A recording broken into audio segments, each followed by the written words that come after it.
Dito tayo sa BGC. Hindi na naman natin na-videoan yung Mirage na yung mandar. Pero nagpalit tayo ng spark plug kasi hindi natin yung spark plug kanina. Wala na. Ayan, buksan din natin yan. Tapos check tayo ng pump.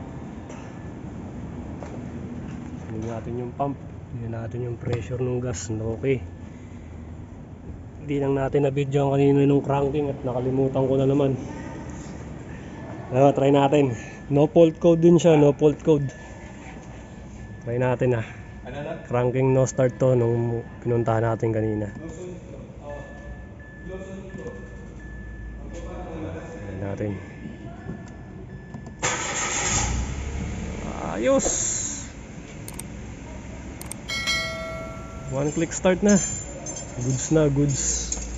No fault code din to kanina nung iniskan natin siya. Tapos ang unang problema, blinking anti-theft. Pinalitan na natin ng battery itong remote. Battery push start siya. Wala naman, di na naman tayo video nung cranking pa lang.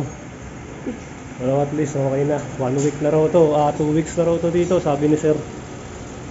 At na-servicean niya sa atin dito sa BGC Citibank Building, City Plaza Building. Okay. Huwag niyo kalimutan mag-like and subscribe sa channel natin mga idol. Mitsubishi Mirage. Job done. Ayos.